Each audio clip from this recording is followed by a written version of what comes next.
हिंदू धर्म में जब भी किसी की मृत्यु हो जाती है तब उसके अंतिम संस्कार के बाद आत्मा की मुक्ति के लिए उसकी 13वीं मनाई जाती है। परंतु क्या कभी आपने सोचा है कि आखिर 13वीं क्यों मनाई जाती है और इससे उस आत्मा को क्या फल मिलता है?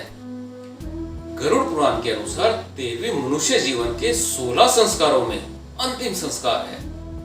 जब भी किसी की मृत्यु हो जाती है तो मृतक की आत्मा अपने परिवार वालों के आसपास ही भटकती रहती है, क्योंकि मृत्यु के बाद आत्मा में इतना बल नहीं होता कि मृत्यु लोक से यमलोक की यात्रा तय कर सके।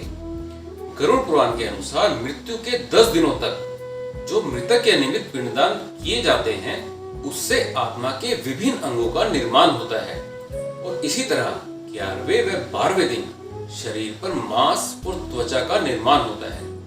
फिर 13वें दिन यानी कि 13वीं को जब मृतक के नाम से पिंडदान दिया जाता है तब उसे इससे ही यमलोक तक यात्रा करने की शक्तियां प्राप्त होती हैं। फिर आत्मा यमदूतों के साथ निकल पड़ती है। गरुड़ पुराण की माने तो मृत्यु लोक से यमलोक तक जाने से मृत आत्मा को 1 साल का समय लगता है।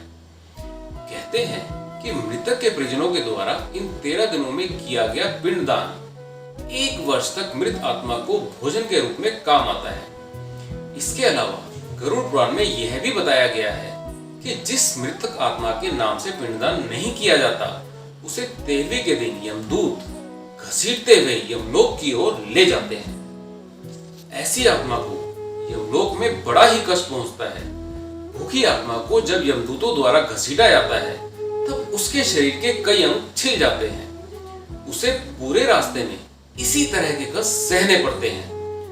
गरुड़ पुराण के अनुसार जिस मृत आत्मा की 13वीं की क्रिया नहीं होती वह प्रेत योनि को प्राप्त होता है। 13वीं में कम से कम 13 ब्राह्मणों को भोजन अवश्य करवाना चाहिए।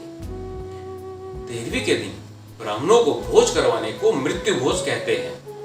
पुराने समय में मृत्यु भोज पर हवन एवं गायत्री मंत्रों का जाप करने वाले ब्राह्मणों को ही खिलाने की परंपरा थी। वह भी उनको खुद बनाना होता था, जिसे हम सीधा कहते हैं। उसके बाद मृतक के परिजनों को मृत्यु के संबंध में ज्ञान की बातें बताई जाती थी कि मृत्यु ही अंतिम सत्य है। वह एक ना एक दिन हम सबको इसी गति को प्राप्त करना है। जय श्री हरि।